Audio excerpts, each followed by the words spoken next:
नमस्कार दोस्तों, स्वागत है आप सभी का संतोष विजय चैनल में।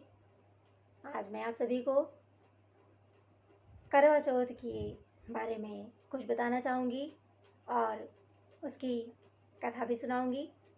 तो आप सभी को सर्वप्रथम करवा चौथ की ढेर सारी बधाई एवं शुभकामनाएं। सभी माताओं, बहनों, बेटियों को करवा चौथ की ढेर सारी बधाई, ढेर सारी शुभकामनाएं। सभी का सुहाग अमर रहे, सबका सुहाग अमर रहे और सबका सौभाग्य, अखंड सौभाग्य सबको प्राप्त हो। तो आइए जानते हैं। तो ये करवा चौथ कार्तिक मास कृष्ण पक्ष चतुर्थी को होता है। इस दिन सभी सौभाग्यवती स्त्रियां करवा चौथ का व्रत करती हैं। पूरे दिन निर्जल रहकर रात्रि में चांद देखकर इसमें जल ग्रहण किया जाता है। करवा चौथ के दिन सभी स्त्रियां अपने 16 श्रृंगार से, आभूषणों से सुसज्जित होती हैं और उस दिन सभी को अपना सभी संपूर्ण 16 श्रृंगार करने चाहिए। सभी माताओं, बहनों और प्यारी बेटियों को भी। करवा चौथ के दिन रात्रि में चांद देखने के बाद करवा में सारी चीज़ें, फल फूल, मिठाई रखकर चंद्रमा को भोग लगाया जाता है, उन्हें अर्घ दिया जाता है और अपनी सहेलियों के साथ अपने करवे को बदला भी जाता है। उसके बाद अपने चंद्रमा को आरती करें, अपने पति की आरती करें और उसके बाद चांद देखकर अपने पतिदेव का मुखड़ा देखकर पति के हाथों से जल ग्रहण करें। ये अखंड सौभाग्य प्रदान करता है। वृंदावन में तो सभी स्त्रियां तो व्रत रखती ही रखती हैं, साथ में जितने पुरुष हैं वो भी करवा चौथ का व्रत रखते हैं। वो किसके लिए रखते हैं? वो रखते हैं अपने ठाकुर जी के लिए, बिहारी जी के लिए, अपने कृष्णा के लिए। तो पुरुष अपने मस्तक पर टीका लगाते हैं, गले में कंठी धारण करते हैं। जो तुलसी की माला होती है वही उनका मंगलसूत्र होता है और माथे की बिंदी वही श्रृंगार होता है। तो वहाँ पर पति पत्नी दोनों ही ठाकुर जी को अपना पति मानकर और उनके लिए ही श्रृंगार करते हैं और करवा चौथ का व्रत करते हैं। करवा चौथ के दिन पूजा करने के बाद कथा सुनना बहुत ज़रूरी होता है। तो आइए हम आज आपको करवा चौथ की एक बहुत ही सुंदर कथा सुनाने जा रहे हैं। आप सभी ध्यान से सुने। 7 भाई थे और 7 भाई की एक बहुत ही लाडली प्यारी बहन थी। 7 भाइयों का विवाह हो गया, सबकी पत्नियां आ गईं। जो छोटी बहन थी, बड़े लाड प्यार से सभी भाइयों ने मिलकर उस बेटी का भी विवाह कर दिया। उस बिटिया का नाम था विजया। वो जब करवा चौथ का दिन था तो बेटी अपने ससुराल से मायके आई हुई थी।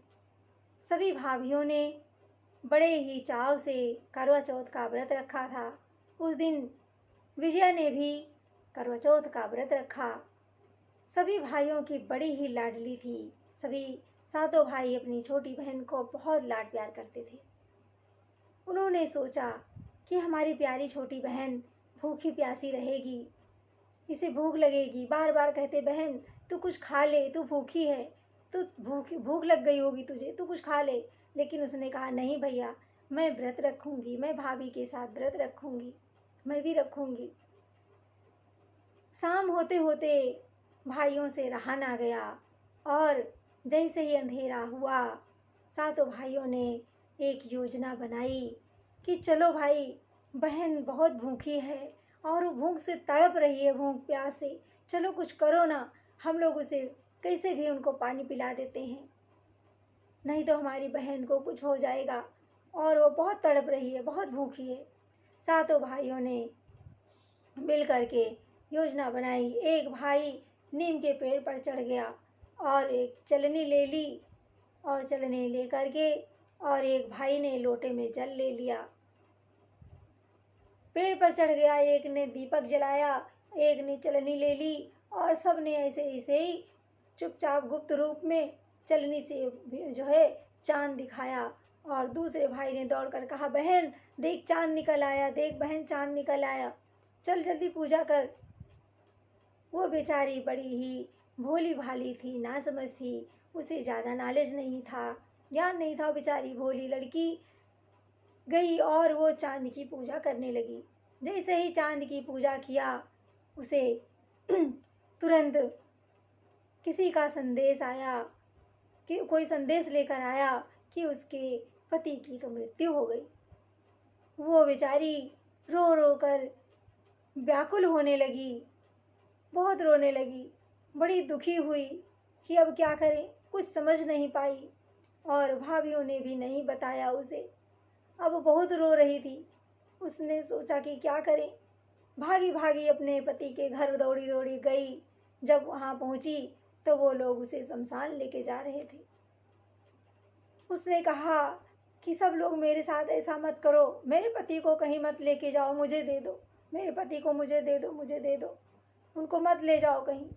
सब लोग कहने लगे, नहीं, रखा नहीं जाता है, सो हम कैसे दे दें, ये तो जब रखेंगे तो बदबू करेगा, पूरे गांव में बीमारी फैल जाएगी और इस ऐसे नहीं रखा जा सकता है, मान जाओ बेटी। सबके समझाने पर भी उसने कहा कि ना, मैं नहीं मानूंगी, आप मेरे पति को दे दो। उसने जिद मचा करके उसने कुछ नहीं करने दिया और कहा कि मेरे पति को ऐसे ही मेरे सामने छोड़ दो, मैं इनकी सेवा कर लूँगी। भाइयों ने बहुत दुखी, सभी भाई और भाभी सब लोग बड़े दुखी हुए। बहन ने कहा, भाई मुझे एक जंगल में एक कुटिया बना दो और मैं वहीं पर जाकर अपने भाई के साथ रहूँगी, पति के साथ रहूँगी। सभी भाइयों ने मिलकर एक जंगल में जाकर के एक छोटी सी कुटिया बना दी, वहाँ पर सारी व्यवस्था कर दी। वहीं पर जाकर के विजया वहीं पर रहने लगी, अपने पति की सेवा करती और वहीं पर रहती। काफ़ी समय बीत गया, वहाँ पति के 100 से ऊपर घास फूस निकल आए, तब भी बेचारी निराश नहीं हुई, सेवा करती रही, वो घास फूस हटाती रहती थी, सेवा करती रहती थी। साल भर बीत गया। जब करवा चौथ का दिन आया तो खूब रो रही थी और सभी भाभियाँ यहाँ पर व्रत थीं और व्रत करके पूजा करके प्रसाद देने गई। जब प्रसाद देने गई तो वो खूब रोने लगी, अपनी भाभियों को पकड़ पकड़ के रोने लगी, भाभी आप मेरे सुहाग को जीवित कर दो, भाभी अपने जैसा बना दो, भाभी मेरे सुहाग को जीवित कर दो, मुझे अपने जैसा बना दो, मेरा सुहाग वापस दे दो। खूब रो रही थी। तो बड़ी के जो ऊपर की बड़ी बहन भाभी थी वो चली गई, सुन करके कुछ ना बोली। उसके बाद की भी ऐसे धीरे धीरे करके 5 भाभियाँ चली गई। जो 6वें नंबर की थी, जब वो आई तो खूब रोने लगी वो, तो उन्हें दया आ गई। 6वीं भाभी ने कहा कि बेटा मैं तो कुछ नहीं कर सकती, लेकिन जो तुम्हारी 7वीं भाभी आएंगी, सबसे छोटी भाभी, तो तुम उनके पैर पकड़ लेना और कहना, भाभी मैं आपका पैर नहीं छोड़ूंगी, मेरा सुहाग वापस कर दो, मेरा सुहाग जीवित कर दो। ऐसा ही किया। जब 7वें नंबर की भाभी आई तो पैर पकड़ के विजया खूब रोने लगी और रोते रोते बेहोश हो गई। भाभी ने उसे मुंह पर जल का छींटा मारा, उसे उठाया और कहा कि बेटा मैं ज़्यादा तो नहीं कर सकती, लेकिन मैं अपनी कोशिश करती हूँ, मैं चौथ माता से तुम्हारे लिए वरदान मांगती हूँ। उसने चंद्रमा का ध्यान किया, करवा चौथ का दिन था। चंद्रमा का ध्यान किया, करवा चौथ महारानी से प्रार्थना किया कि हे माँ, जैसे हम सातों लोगों का सुहाग आपने जीवित रखा है, उसी तरह से हमारी इस छोटी बिटिया का भी सुहाग अमर कर दो, इससे भी सुहाग पुनः वापस दे दो। 1 साल से रो रही है, माँ दया करो। उसने प्रार्थना की और अपने सीधे हाथ की कनिष्ठा उंगली को चीर दिया और उससे जो ब्लड निकला, उस खून को, उस ब्लड को उसके पति के मुख में डाल दिया। और जैसे ही रक्त की बूंद उसके मुंह में गई, वो उठ करके बैठ गया। हर हर महादेव, हर हर महादेव उठ करके बैठ गया। विजया बड़ी खुश हुई, अपने भाभी के गले लग गई और खुशी के आंसू आ गए। तुरंत उसने जल्दी से करवा चौथ का व्रत, तो पूरे दिन उसका तो 1 साल से व्रत ही था, कुछ खाया ही नहीं था, व्रत था। उसने तुरंत पूजा की सामग्री इकट्ठा की, करवा चौथ का व्रत किया, पूजा किया, पूजा करके अपने पति को प्रसाद खिलाया और बड़ी खुश हो गई। तो करवा चौथ महारानी ने जैसे उसके पति को जीवित किया, उसी तरह से हमारी जितनी बहन बेटियां हैं, माताएं बहनें, सभी का सौभाग्य, अखंड सौभाग्य हो। सबको चंद्रमा महारानी, करवा चौथ महारानी सबका सुहाग अमर करें, यही प्रार्थना है। बोलो करवा चौथ माता की जय। जय श्री राधे कृष्णा।